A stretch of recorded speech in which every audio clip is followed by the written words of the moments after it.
Hello, bonjour, Bonjour. bien-aimés, c'est l'émission Deux valent mieux qu'un avec le couple pastoral David et Bobette Mapamboli.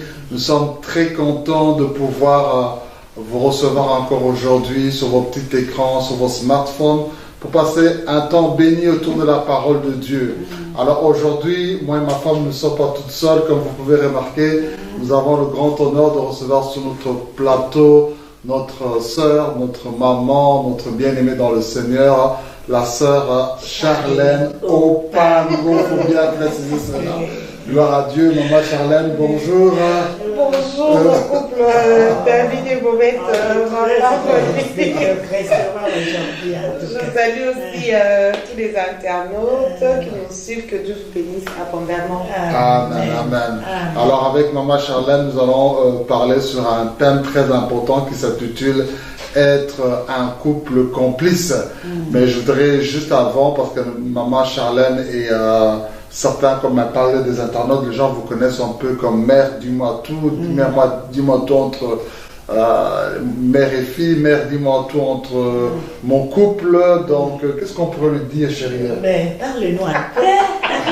Parle-nous un peu de mère, dis-moi tout sur nos couples aujourd'hui. D'abord, je bénis le Seigneur pour vraiment votre invitation. J'en suis flattée et que Dieu bénisse votre ministère. Amen. En réalité, nous faisons la même chose. Nos ministères sont vraiment sœurs. Yes. Et mère, dis-moi tout sur ma vie et celle de mon couple. En fait, c'est une page Facebook et qui est aujourd'hui reconnue comme un ministère par plusieurs hommes des dieux. Donc j'avais juste cette envie-là de partager ce que j'avais, ce que je recevais dans un groupe des mamans. Je ne sais pas si vous connaissez les mamans du ministère Amen à Kinshasa. Donc c'est là, quand j'étais convertie, on m'enseignait et tout ça. Donc c'est comme je vous suis et je pense tout ce que je suis chez vous, je mets sur internet mais en anonyme.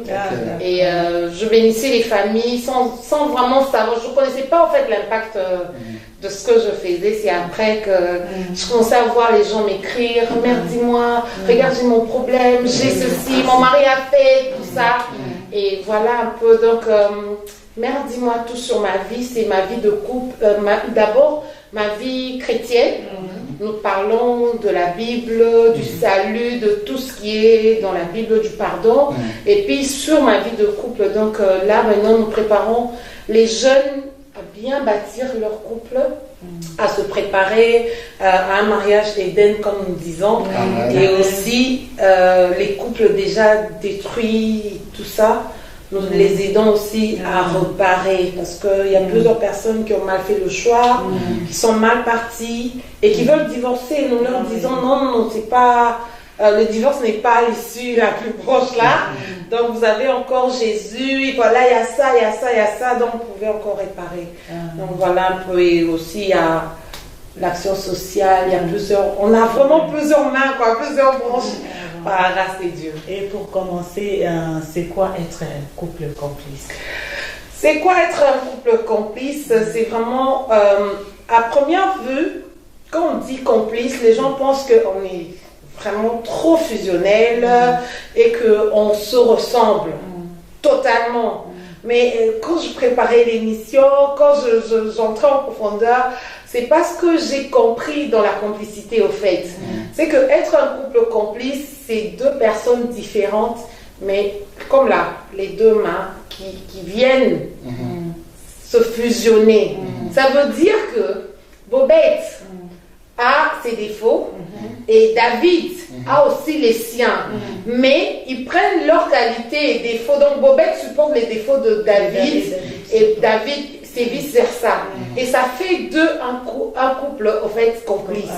C'est comme mon mari me donne toujours l'exemple de la construction d'un bâtiment. Quand on construit une telle maison, ça ne veut pas dire que tous les briques auront la même forme.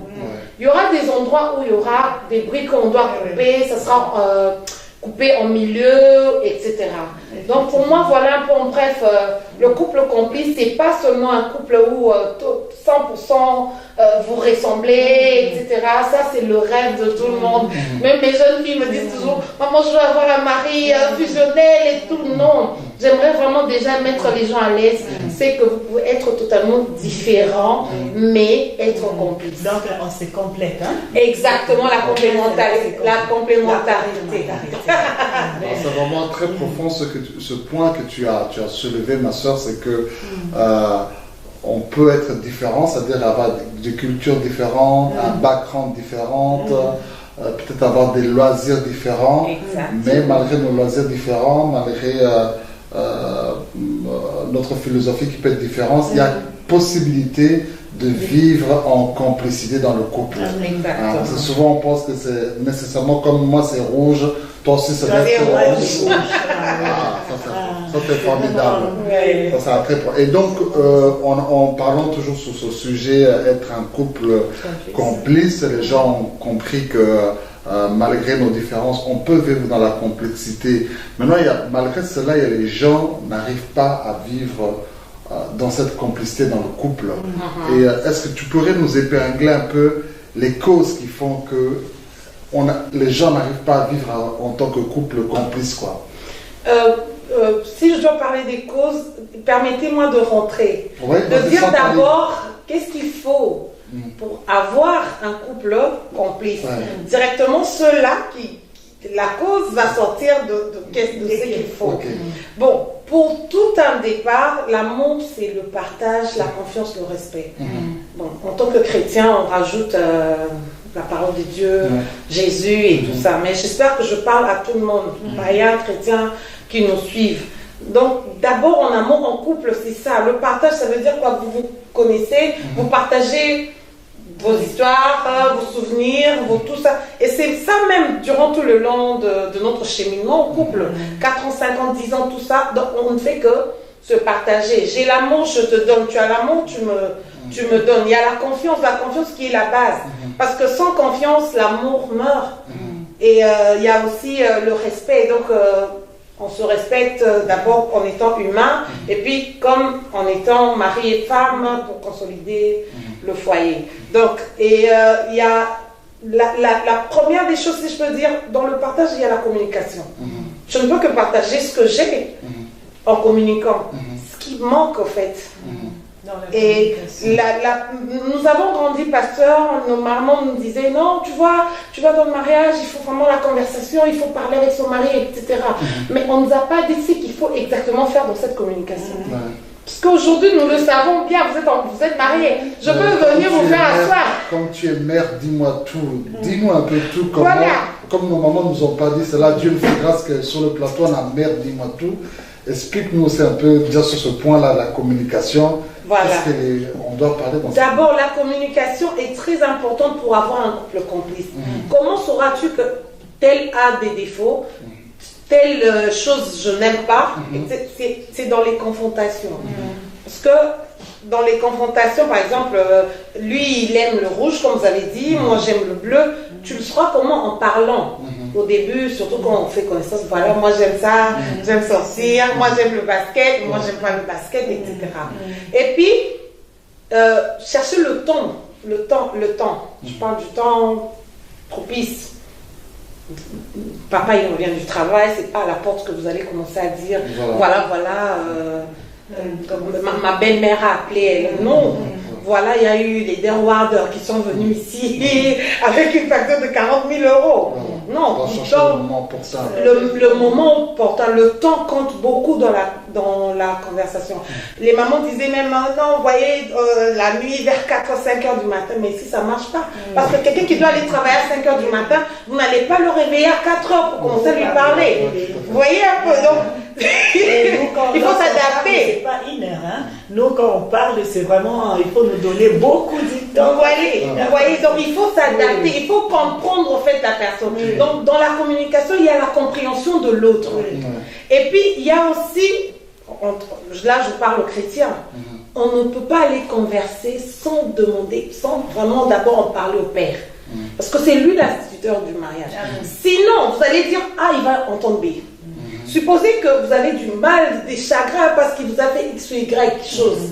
Vous allez directement, non, vous voyez chérie, ce que tu m'as fait là, j'ai pas aimé et tout ça. Lui, il va dire, vous êtes impoli, il va se fâcher et puis ça se retournera encore contre vous.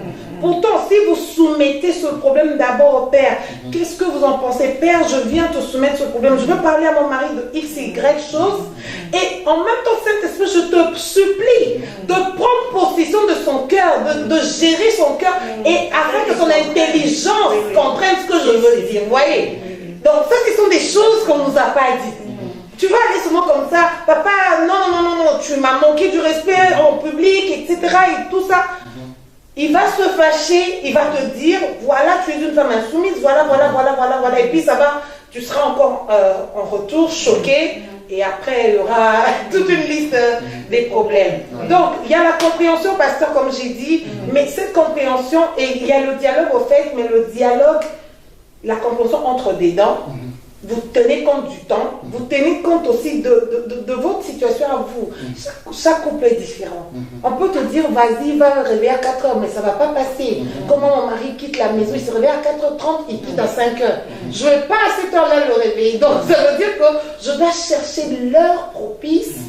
Un week-end, je ne sais pas, il est à la maison, etc. Donc, vous voyez, un peu être souple dans ce sens-là. Amen. Et là, j'ai parlé de la communication. Et la communication, donc j'ai parlé aussi de la compréhension. Pour être encore un couple complice, on a besoin de laisser de l'espace à l'autre. Ça veut dire que des fois on étouffe. Exactement. Il y a des gens qui disent oui. Soit le mari est un casse-pied ou bien la femme est un pot de colle. Donc, moi je dis toujours, même sur la page, je dis, il y a des gens qui disent, pasteur, non, en amour, il n'y a pas de liberté. Non, ça c'est faux. Il faut laisser, si vous aimez faire le basket, je dois vous laisser, même si je n'aime pas le basket, je dois vous laisser faire votre basket. Au contraire, qu'est-ce que je dois faire? Moi, je dis toujours, je suis le match par hypocrisie. Je suis la télé par hypocrisie. C'est l'un pour l'autre. Exactement. Donc, je te laisse faire ce que tu aimes faire. C'est un moment où tu te détends. Parce que j'aurais besoin de ça. À la maison, un week-end comme ça, par exemple, tout ça, tu le laisses faire ce qu'il a à faire. Ça te permet toi aussi, justement, d'aller faire tes cheveux, de parler avec tes amis, de faire tes ongles, etc. Ou bien de te reposer carrément parce que le soir, vous allez vous retrouver dans vos histoires. Vous voyez un peu comment vous faites. Mais là, quand même, il faut bien nous expliquer parce que moi, j'aime trop faire les choses avec mon mari. Qu'est-ce que tu nous diras? Mais il faut nous qui aimons toujours être avec nous. Deux valent mieux que un. Oui, nous savons que deux valent mieux que un. Mais il y a un temps pour tout. Vous ne me direz pas que vous allez travailler ensemble. C'est vrai. Donc, quand papa va travailler, tu vas travailler, tu vas faire aussi ce que tu peux faire. Justement, la complicité, c'est ça. Il va travailler pourquoi? Pour venir subvenir aux besoins de la famille. Pourquoi il va faire le sport? Pour être en bonne santé, pour qu'il ne tombe pas malade. Parce que si tu ne veux pas qu'il aille faire le sport, ou bien qu'il suive, qu'il fasse son hobby, qu'il soit dans ses... Il aura des nerfs, parce que c'est vrai qu'on doit être ouvert et tout, mais sachant-le, là je suis réaliste, on ne se dit pas tout. Il a peut-être un chagrin ou quelque chose dans son cœur qu'il ne sait pas dire, qu'il ne sait pas te dire, non pas parce qu'il est, comment dire, il est cachotier, mais parce que peut-être il ne veut pas te faire du mal. Il sait que s'il te dit ça, tu vas prendre trop cette histoire à cœur. Alors qu'est-ce qu'il fait? Il préfère se défler devant la télé ou bien aller, comme je parle du basket, je reste un peu dans cet exemple-là. Voilà. Il préfère aller jouer au basket ou bien sortir avec ses amis un temps. C'est pas pour faire des bêtises. Le problème avec nous les femmes, quand l'homme nous dit non, je pars un peu voir mes amis, on prête toujours des attentions. Je reprends le début, la confiance. C'est la base. D'accord, oui, je comprends. Je comprends, mais je voulais juste dire que, donc j'ai compris ce que tu as dit, mais je peux rajouter que si tu vois que tu veux être partout avec ton mari, alors il faut apprendre à aimer, comme tu as dit, tu regardes le foot par hypocrisie. Pourquoi? Parce que tu veux passer du temps avec ton mari. Alors j'aime pas la chose, mais je vais faire parce que je vais être avec. Alors, si tu ne supportes pas faire du sport, alors tu vas rester seule. Mais si tu veux aller avec ton mari, alors tu dois apprendre à faire du sport. Mais il y a des moments aussi, maman Bobette, tu dois le laisser seul. Oui. Même dans la présence du Seigneur, lui d'abord, dès qu'il est là, c'est un enfant de Dieu avant d'être ton mari. C'est un enfant de Dieu avant d'être pasteur. Vous voyez? Donc, tout enfant de Dieu a besoin de l'intimité avec Jésus. L'intimité se fait dans le noir, en secret. Personne ne voit. Donc, il a des moments où vous allez prier ensemble, mais il y a des moments où il aura besoin des retraites personnelles. C'est ça. Donc, tu ne seras pas tout le temps avec elle. Donc, je dirais à une femme ou bien à un homme qu'on se laisse. C'est ça aussi, au fait, être un couple complice. C'est que lui, il développe quelque chose dans son domaine à lui. Tu le développes aussi tout en faisant, comme tu as dit aussi, de temps à autre, à l'accompagner à ce que tu n'aimes pas faire. Et lui aussi, il fait pareil. Voilà. Et ça donne aussi du goût quand tu es passé, quand l'un est parti dans ses préoccupations. Lorsqu'il va retrouver maintenant sa partenaire avec beaucoup plus d'enthousiasme. C'est pour ça qu'on donne toujours, même à l'école aux gens, la récréation. Parce que si tu es toujours bloqué seulement dans une seule voie, sans pouvoir avoir un temps de pouvoir te récréer, tu vas te lasser directement. Mais il y a un moment, un petit temps de récréation que les gens prennent, ça permet un peu de se ressouffler. Et quand tu reviens, c'est avec encore plus de passion que tu vas faire ça là. Mais il faut toujours faire attention durant ce temps-là, que ce soit vraiment toujours des choses bien équilibrées, savoir là où tu vas, ce que tu fais, et pour que ça ne soit pas un désir. Et que ça ne soit pas long non plus. Encore moins exagéré. Sinon, le verbe va entrer au milieu et il y aura des dégâts. Non, c'est très très profond ce que tu es en train de dire par rapport sur ces secrets pour vivre dans la complicité du couple.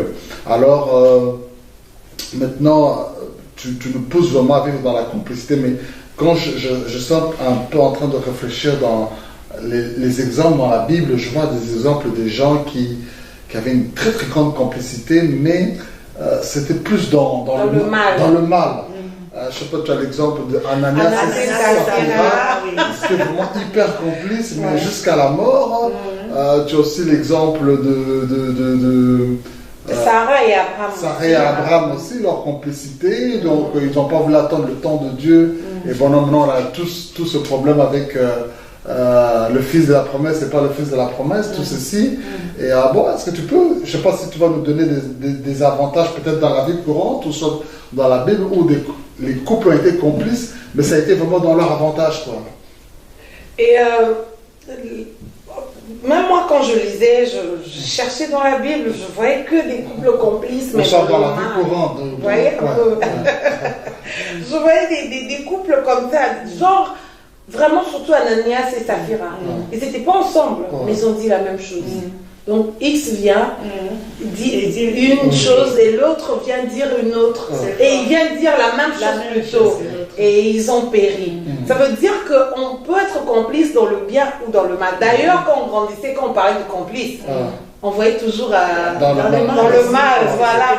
On a attrapé un voleur et tout ça. Maintenant, ils sont complices. On a attrapé un meurtrier, ils sont complices. On nous a toujours montré ça dans ce sens-là. Or, ça peut être aussi dans le bon sens. Des couples complices dans la Bible, j'ai pas vu, à moins que complices dans le bien, parce que je vois même Isaac, il a voulu répéter le même mensonge de son père. Dans la vie courante. Bon, si je peux dire, je peux revenir. Dans mon propre couple, par exemple, c'est comme j'ai dit au début, on n'est pas obligé d'être 50-50 ou bien 100 rouge et tout, vous êtes différents. Par exemple, là, on est en Flandre. Moi, je ne parle pas assez néerlandais. Maar mijn man spreekt heel goed Nederlands. Donc, en fait, c'est la partie dont je n'ai pas parlé. En fait, dans le couple, on se complète. C'est ça, on couvre même les faiblesses de l'autre. Exactement. Mon mari parle très bien néerlandais et moi pas. Et dans le ministère, partout où nous allons, c'est que lui me complète. Okay. Là où je suis butée dans les histoires de néerlandais et tout ça, lui passe devant. Là où il faut, comme là la télé, c'est pas son monde, c'est pas lui et tout. Il gère maintenant derrière là. Il gère derrière. Il est toujours là avec moi partout où nous allons, mais quand il s'agit de parler comme ça de caméra, c'est moi qui passe. Vous voyez un peu. Donc on se complète. Ma faiblesse, lui vient compléter. Exactement, voilà. Ta faiblesse, c'est sa force et ma force, c'est sa faiblesse. Et ça fait de nous complices. Il y a des moments, on peut juste se regarder. Je ne dis pas, on est là comme ça, pas que je le regarde, il comprend ce que je dis. Et j'aimerais même dire à un couple qui nous suit, quand vous vous chamaillez et que vous criez, on est là à côté. Pourquoi on crie? C'est parce que les cœurs s'éloignent. Mais les vrais couples complices, rien que par le regard, tu sais savoir que mon mari n'aime pas ça. Ma femme n'a pas apprécié. Alors tu chantes, peut-être qu'il y a une dame là avec qui tu joues, tu faisais des je sais pas moi, des faiblesses, etc. Rien que par le regard, tu comprends que non, je laisse. Vous voyez, c'est ça au fait. C'est ce que nous pouvons trouver dans les courants comme ça, mais bon, il ne faut pas aller loin, hein. Il y a un couple complice. Pas mieux qu'un. Voilà, tout le monde mieux qu'un, c'est ça aussi. Non, franchement, en tout cas, ce que tu as, j'ai aimé ce point que tu as soulevé, ma soeur, sur à couvrir les faiblesses. Ça, c'est très très important parce qu'il y a beaucoup de couples, il manque cette complicité, c'est-à-dire que quand il y a la faiblesse de l'un, au lieu de couvrir cela, on expose cela. Tu vois, tu exposes cela auprès des amis, tu exposes cela dans la belle famille, tu exposes cela auprès des enfants. Or, en réalité, il faut vraiment couvrir cela. Et quand tu parlais, je disais, le Seigneur, c'est vrai, on n'arrive pas à avoir des exemples dans la Bible, mais le Seigneur me dit, mais regardez les parents de Jésus, Marie et Joseph, la complicité, c'était que quand le petit enfant Jésus s'est perdu, ni Marie n'a blâmé Joseph, ni Joseph n'a blâmé Marie, et aucun de deux n'a dit que non, notre enfant était porté disparu. Tous les deux sont partis chercher l'enfant jusqu'à l'endroit où ils étaient. Et donc vraiment, encourageons-les vraiment à vivre dans la complicité. Vraiment. Tout à l'heure, vous avez parlé de réseaux sociaux. Vraiment, là, c'est quelque chose, il faut qu'on développe un peu parce que c'est vraiment triste parce que maintenant, on n'est plus complice, quoi. Quand il y a un problème directement sur les réseaux sociaux. Parle-nous un peu, mère, dis-moi. Ça, c'est vraiment dommage. Et tout. Pour moi, les réseaux sociaux, c'est une grande bénédiction parce que si je suis mère, dis-moi, c'est parce qu'il y a eu Internet. Amen. Vous voyez? Donc, l'Internet vraiment nous a bénis et béni plusieurs personnes. Mais malheureusement, l'Internet aussi a détruit plusieurs couples. Et aujourd'hui, moindre problème, c'est sur les réseaux sociaux. C'est vraiment dommage. Hein? Tout est sur les réseaux sociaux, tout est à la minute, en plus à la minute. Donc les couples ne se cachent plus, on voit des hommes qui exposent leur femme en train de dormir ou bien ronfler, et la femme là-bas, le mari a fait je sais pas moi quoi, il n'y a plus d'or, les parents n'ont même plus de pouvoir. C'est maintenant les réseaux sociaux et n'importe qui insulte, parce que sur les réseaux sociaux il y a tout le monde, il y a les sorciers, il y a les bonnes personnes, il y a tout ça, et c'est dommage, je sais pas comment on peut le canaliser. Moi je me dis c'est seulement la sagesse au fait. Il faut avoir de la sagesse et savoir gérer ces conflits. Parce que le premier conflit on le gère avec la personne envers qui tu as le problème. Si tu as un problème avec ton mari, tu dois commencer par lui. Lui parler, voilà, c'est ce dont on a parlé ici. Mais nous, aujourd'hui, la génération, je sais pas moi, fast food. Donc, même la Bible nous dit, vous parlez avec votre mari, si ça ne va pas, là, vous allez appeler d'autres personnes. Aujourd'hui, on appelle l'Internet, le Facebook. On n'appelle même pas les parents, c'est dommage. Et les enfants de Dieu, c'est vraiment triste. C'est et maintenant, vous pouvez même réparer le problème que vous avez. Mais ça reste déjà, tu vois, c'est vraiment, ça reste et puis c'est vraiment que parce qu'ils auront encore le courage de repasser encore sur les réseaux sociaux. Malheureusement, ils font pas ça, On a vu ça même avec les épouses de chantre. Elle vient, elle dit n'importe quoi et puis après ils renouent. Bon, quand ils ont renoué, on ne sait pas, on les voit seulement ensemble. Donc, Pourtant, les images sont là jusqu'aujourd'hui. Ouais, les images restent, donc faisons un peu attention à l'utilisation abusive des réseaux sociaux. Quand il y a un problème, tu commences par la personne avec qui tu as le problème. Et dommage qu'aujourd'hui, pasteur, quand j'ai un problème avec toi, je vais d'abord... Donc tout le monde est au courant de notre problème, sauf la personne concernée. C'est dommage. Et tu verras même quand vous faites de telles émissions qui bénissent de vie des familles, il n'y a même pas de gens qui... Il n'y a pas de partage. Quand c'est des bêtises, c'est là où il y a de vie, vraiment, que Dieu nous aide en tout cas. Alors, pour revenir toujours au premier point, parce qu'on t'avait posé la question sur les causes, tu avais dit que il fallait d'abord parler des points secrets qui nous aident à vivre dans la complicité. Maintenant, pour les causes, quelles sont les causes qui font que les gens n'arrivent pas à vivre en complicité, ou bien ils étaient auparavant complices et puis ils n'arrivent plus à vivre dans la complicité? Comme ça, les gens savent que non, bon, quand je commence à voir que telle chose, tel signe est en train de se manifester dans mon couple, je dois comprendre qu'il y a un danger déjà par rapport à la complicité de mon couple. Donc, comme j'ai commencé par parler de la communication, quand la communication se rompt, par exemple par le manque de confiance, quand il n'y a plus de confiance, du genre il sort, il est tout le temps, son téléphone est tout le temps sur code, à la maison le téléphone est en mode avion, on ne comprend plus ce qui se passe, vous voyez un peu. C'est qu'il y a un fossé qui commence à se créer. Donc quand la femme ou bien l'homme ne sait pas accéder au smartphone de son partenaire, c'est un problème. J'ai parlé d'une liberté ici, mais tu dois laisser la liberté à l'autre, mais cette liberté, quand elle devient un libertinage, là ça devient un problème. Le couple commence à perdre sa complicité. On n'a plus rien à échanger. Chacun son coin, chacun son monde. Il a son Facebook, il a ses amis, tu as aussi les siens. Et dans la communication, c'est que tout le temps quand tu es frustré, tu viens parler à la personne, tu viens lui faire des remarques constructives, mais la personne les prend toujours mal. Au fur et à mesure, qu'est-ce que tu vas faire? Tu vas te retracter et rester dans ton coin, tu ne voudras plus parler. Et là, ça fait quoi? Ça brise cette relation. Donc, quand la communication est vraiment bafouée, il n'y a plus rien, quand il n'y a plus de confiance, et le pire encore, comme on a parlé des réseaux sociaux ici, tout ça, il n'y a plus de respect.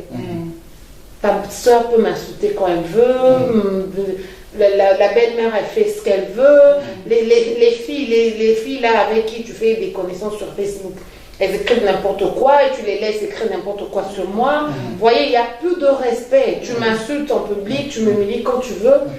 Et là, il n'y a plus de complicité. Donc la personne, elle est choquée, elle est blessée au-dedans d'elle. Et comme elle ne sait pas s'ouvrir pour venir encore communiquer, le couple se meurt. Et au fur et à mesure, c'est là qu'on va vers le divorce. Il y a des couples comme ça, vous rêvez, tiens, comment? C'est arrivé comment? Vous n'avez pas vu cela, pourtant c'était à petit feu. Donc toutes ces histoires-là, ce sont les causes vraiment, pasteur, qui coupent, qui détruisent la complicité, parce que vous n'avez plus rien à échanger. Quand on n'a plus rien à échanger, on n'a plus rien à partager. Il y a plusieurs couples aujourd'hui, vous leur posez des questions, s'ils se connaissent même leur histoire, leur passé, même le passé de l'homme, quoi. Tu entres dans sa vie, non, il n'y en a pas. Pourquoi? Parce qu'ils ne communiquent pas. Je crois que la complicité aussi doit avoir parents entre eux pour l'éducation des enfants aussi. Exactement. Parce qu'il y a d'autres couples n'ont pas aussi la complicité. Je ne sais pas si on peut développer parce qu'il y a le parent ou bien la maman dit quelque chose et papa change et tout. C'est aussi pas bien pour ça c'est fréquent. Enfants, oui. Ça c'est fréquent et surtout quand vous n'avez pas la même vision. Je dis toujours aux parents, une femme enceinte par exemple, dans la Bible, on a vu tous les bébés enceintes dans le ventre. Les papas savaient, là le papa de Samson savait que c'est un des dieux. Il ne faut pas faire ça sur sa vie. Et Elisabeth, l'enfant qui est dans ton, tu dois boire, tu ne dois même pas prendre des liqueurs, tu ne dois. Mais aujourd'hui, quand nous sommes enceintes, est-ce que nous connaissons la vision, l'appel de l'enfant dans le ventre? Tout commence là. Maman peut savoir, papa ne sait rien. Ça là, c'est déjà le problème. Tout commence d'abord dans le ventre. D'ailleurs, je peux rentrer encore. Tout commence même là quand ils s'unissent. Donc, le papa, peut-être, il couche pour coucher. Et la maman, elle attend un bébé. Donc, dans sa tête, elle sait qu'en ce moment, je suis en mauvaise période, donc j'attends ces moments-là. Or, le papa ne s'attend pas à un bébé. Du coup, tu viens lui dire, non, voilà, je suis enceinte. Le problème commence dès la conception. Vous voyez un peu. Donc, et ça évolue au fur et à mesure. Alors, on se retrouve, l'enfant est né, voilà, il ne faut pas toucher à ça. Non. Il a fait des désordres. Non, maman va arranger. Non, c'est l'enfant. L'enfant doit arranger les bêtises qu'il a fait. Papa dit non, on va dormir. L'enfant va choisir quoi? Il va choisir d'aller dormir et maman va aller ramasser. C'est ça aussi parce que le problème qui casse un peu cette histoire de la complicité. Parce que face aux enfants, on doit être unis pour éduquer les enfants. Mais aujourd'hui, c'est papa, il prend la part de l'enfant. Maman prend, soit dans la famille, vous en avez 4, papa prend 2, maman prend 2. Au final, la famille est brisée. Vous ne comprenez pas pourquoi les enfants d'une même mère et d'un même père ne s'entendent pas. Ce sont vous-même qui avez créé cela. On doit avoir le même l'unité. 2 va mieux que 1. Donc même les deux là, toujours vraiment là dans la vie. Le langage doit être vraiment... Exactement. Si maman dit de ramasser, papa, vous pouvez vous taire, même si ça ne vous plaît pas. On l'a dit ici. Si le basket ne te plaît pas, tu laisses papa faire quand même. Si la punition de maman ne te plaît pas, tu pourras lui dire dans la chambre et tout. Dommage que les papas vous criez sur les mamans en présence même des enfants. C'est pas correct. Tout à fait. Donc vraiment, on est en train de plonger on est en train d'atterrir vers le bas. Alors, ce qui est très important, c'est que nos téléspectateurs, nous venons de comprendre avec notre invitée, la sœur Chalane, que la complicité dans votre couple, lorsque c'est tourné vers les bonnes choses, pas les mauvaises choses, ne peuvent qu'apporter que de bonnes choses. Exactement. Comme elle a très bien illustré avec l'éducation que vous donnez à vos enfants, avec l'harmonie dans votre couple, avec même la manière dont vous habillez. Quand il y a la complicité, vous allez même devenir comme des jumeaux, des mapas, comme on dit en Lingala. Donc vous allez être des twins, des jumeaux dans la manière de quand papa met la chemise. Voilà, tout ceci. Et quand il y a la complicité aussi, on ne pourra pas remarquer la faiblesse de l'un parce que l'autre, avec sa force, il couvre la faiblesse de l'autre personne. Alors, sœur Charlène, il y a eu beaucoup de choses que nous avons dit, il y a des questions qu'on a posées. Mais peut-être il y a peut-être des choses qu'on n'a pas touchées ou des questions qu'on n'a pas posées. Mais si tu penses qu'il y a quelque chose que tu voudrais rajouter avant que nous puissions clôturer notre émission, certaines choses qu'on n'avait pas dit, mais que tu pensais peut-être le dire aujourd'hui, tu peux peut-être rajouter? À propos de la complicité, on a parlé de tout, on a parlé de la communication, du dialogue. Si on fait tout le tour, peut-être le dernier mot que tu voudrais adresser aux gens qui nous suivent. Je peux leur dire, comme j'ai déjà dit, c'est que ceux qui sont vraiment, qui sont trop différents, ne vous sous-estimez pas. En fait, en plus, c'est pas instantané. Voilà. Ça, c'est ce que ça vient avec le temps. Ça se construit petit à petit. Exactement. Il y a un travail à faire et il faut de la volonté. Et il faut que vous-même, là, vous puissiez vraiment le vouloir, vous asseoir et se dire non, non, non, on ne va pas continuer comme ça, on doit être comme ça. La complicité bénit. La complicité vous emmène beaucoup de bonnes choses dans votre couple. Donc c'est à vous de travailler. N'attendez pas que, je ne sais pas moi, un homme de Dieu le fasse à votre place ou bien quelqu'un d'autre vienne le faire. Non, non. C'est à vous-même de vous asseoir, même pour les enfants. Même si vous avez déjà tout détruit, vous pensez que c'est impossible. Moi, je vous dis aujourd'hui, ce n'est pas impossible. Il y a encore de l'espoir tant que nous vivons. Donc décidez-vous aujourd'hui que vous suivez cette émission par la grâce des dieux et de travailler, de faire entrer le dialogue, de faire entrer la compréhension, le respect. Demandez-vous pardon. pardon et puis reparer. C'est ce que je peux rajouter dans ce sens-là. Gloire à Dieu. Amen. Amen. Voilà, chers amis, nous venons de parler sur être un couple complice. Et comme nous le disons toujours à toutes ces émissions, tous les thèmes, les riches thèmes que nous avons ne peuvent être que réels dans vos vies si Jésus-Christ entre. J'avais aimé ce que la sœur Charlène, tu avais dit, c'est que quand une femme ou un homme veut parler à son partenaire, il doit d'abord parler à ce Dieu qui est l'instituteur du mariage. Et nous voulons d'abord, non pas vous tourner vers le mariage, vous vous tournez vers votre fiancé, mais d'abord vous tourner vers ce Dieu-là. Ce Dieu-là, il a tant aimé le monde qu'il a donné son Fils unique afin que quiconque croit en lui ne périsse point, mais qu'il ait la vie éternelle. Voilà pourquoi nous voulons prier avec vous à cet instant. Si vous nous suivez, vous n'avez jamais donné votre vie à Jésus-Christ, vous allez prier avec nous pour que Christ entre dans votre vie, ou soit si vous êtes, vous avez déjà donné votre vie à Christ, mais votre marche n'est plus correcte avec le Seigneur, nous allons prier aussi pour renouveler votre amour. Et ensuite, après, je demanderai à notre sœur Charlène, après que nous ayons prié pour le salut, elle va prier par rapport au sujet que nous avons parlé sur être complice. Elle va prier pour tous les couples qui nous suivent, que vraiment la complicité puisse être le partage de votre famille. Mais d'abord, nous voulons prier d'abord pour votre salut, là où vous êtes, et vous allez répéter ces prières après moi. Seigneur Jésus, j'ai écouté ta parole. Je t'accueille dans ma vie comme mon Seigneur et mon Sauveur. Pardonne mes péchés. Un nouveau départ commence avec toi aujourd'hui au nom de Jésus. Voilà, vous êtes sauvés, bien-aimés. Et maintenant, notre maman Charlène va pouvoir prier pour vous afin que là où vous êtes, comme elle a dit, même si vous étiez différents, c'est possible que vous travaillez et que la complicité entre dans votre couple. Nous écoutons la prière de la servante. Père éternel, Dieu de gloire, je te bénis pour ces instants. Seigneur, ce n'est pas un hasard. C'est toi qui as voulu qu'en ce moment, nos bien-aimés soient connectés en ce moment pour nous suivre. Daigne entrer dans chaque famille, Père éternel, Dieu de gloire. Comme le dit ce ministère que nous a reçu aujourd'hui, deux valent mieux que un. Quand on dit deux valent mieux que un, ça veut dire que Père, l'unité. Toi-même, tu nous appelles à l'unité. J'appelle l'unité dans la vie de chaque couple en ce moment au nom de Jésus.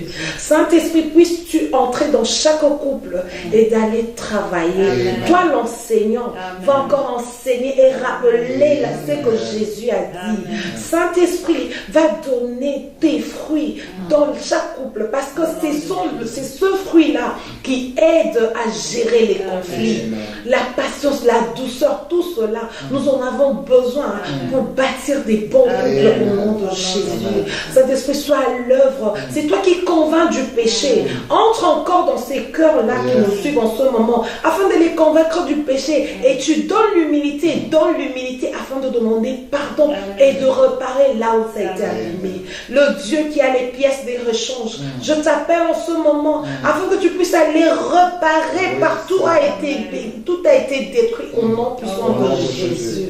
Jésus, sois le pilier de chaque couple en ce moment. Sois le pilier, Jésus. C'est toi le sceptre. Nous avons besoin de ta nature. Que chaque couple puisse recevoir de ta sève au nom puissant de Jésus. Père, toi qui as créé le mariage, toi l'instituteur du mariage, c'est toi le patron de ce chantier. Tu as confié à l'homme comme étant architecte et à la femme étant comme elle a de bâtir, Seigneur Dieu de gloire. Nous venons encore auprès de toi. Donne-nous les ingrédients possibles pour être des couples complices. La complicité nous fait gagner. La complicité nous fait gagner même sur le diable. Alors Père éternel, nous venons à toi. Répands de ta présence. Répands de ton onction. Répands de tout de toi, de ta nature sur tous les couples en ce moment au nom de Jésus-Christ, notre Seigneur et Sauveur. Laisse qu'après cette émission, que nous puissions avoir des témoignages et des témoignages pour la gloire de ton nom. Nous sommes ici pour le salut des âmes. Sauve des âmes. Essuie les larmes. Console les cœurs brisés. Au nom puissant de Jésus, je t'ai prié avec action de grâce. Amen. Amen.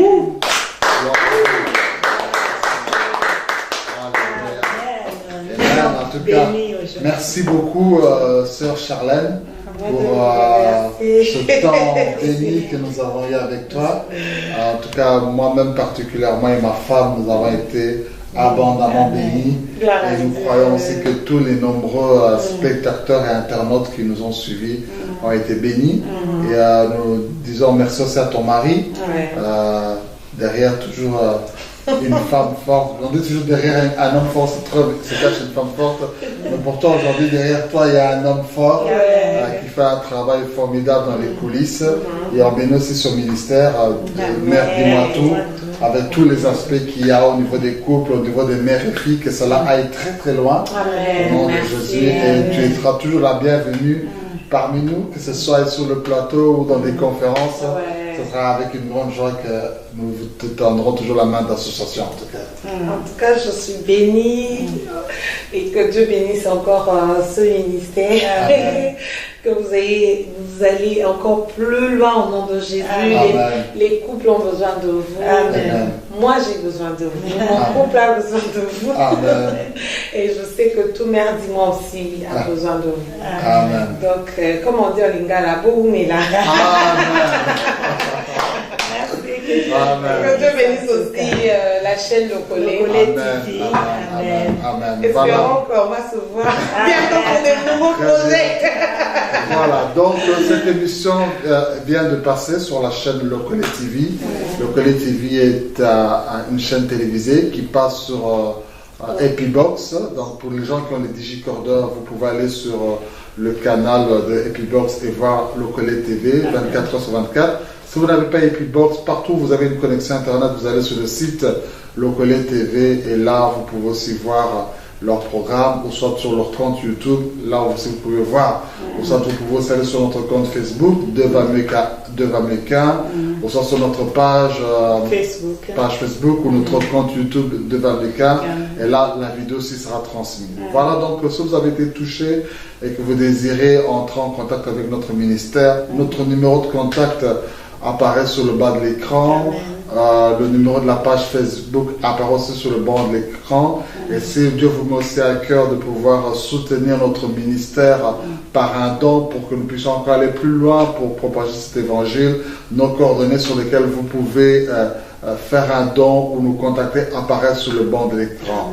Voilà, donc nous vous aimons beaucoup et vraiment que le Seigneur vous bénisse. On vous demande seulement de partager vraiment pour bénir les autres. Oui, partagez sur vos réseaux sociaux cette vidéo. Que Dieu vous bénisse. Bye bye. Bye bye. Moi, Charlène.